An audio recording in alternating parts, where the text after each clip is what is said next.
Financial stress amongst working Australians has surged to its highest level in a decade, with just 1 in 3 Aussies with a job indicating they feel financially secure.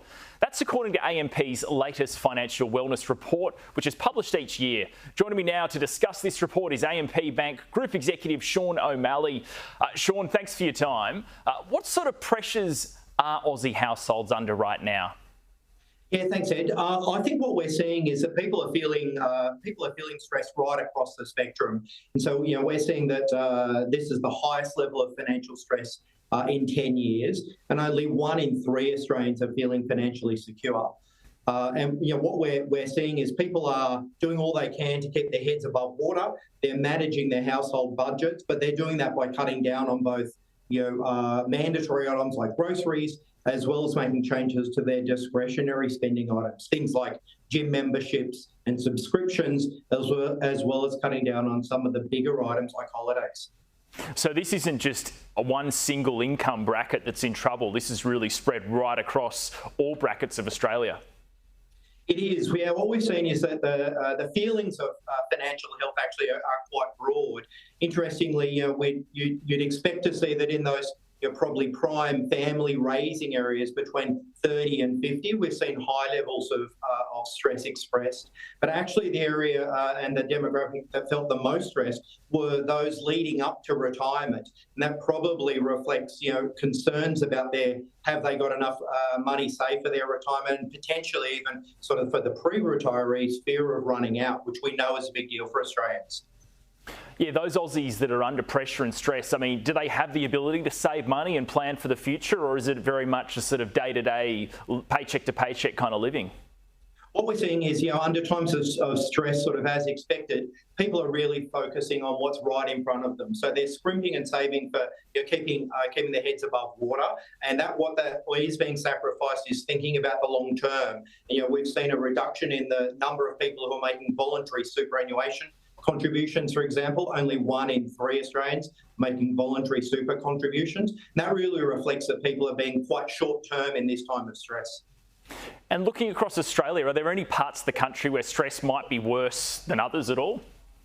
Yeah, so I think as we'd expect, we know that Sydney is a high cost of living city. We know that housing is very expensive in Sydney. And so, as expected, we've seen that Sydney is the highest capital city in terms of financial stress.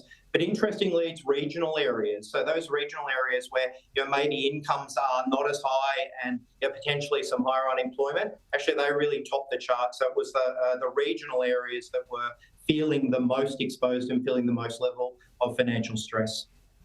And just explain the connection between financial wellness and overall mental health and well-being. Yeah, absolutely. Well, we know the financial wellness, and we've been doing this survey now for over a decade, and so financial wellness is a combination of what people are really experiencing. So things like how much money have they got in their bank accounts, etc., but also their perceptions of the future.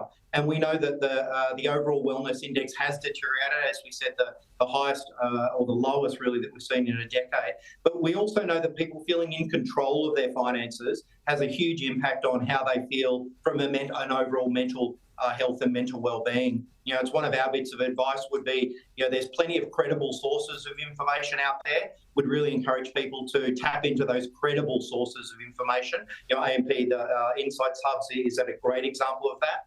But really tap into that information from a credible source. And we'd also say actually spending some time to think about a budget, make sure that your home loan's working as hard as it could. They're good ways to help you feel in control. We know feeling in control is a good way to enhance your mental as well as your financial wellness.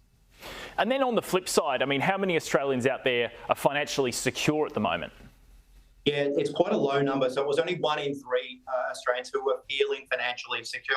And again, that's the lowest that we've seen while we've been doing this research for the past decade. And then those people that are under stress, who do they turn to for advice?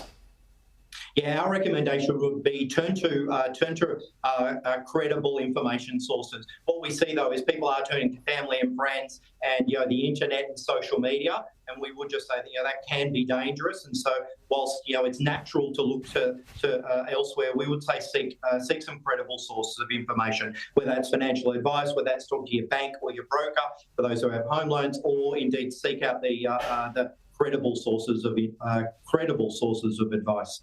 Sean O'Malley from AMP, thanks for your time. Thanks a lot, Ed.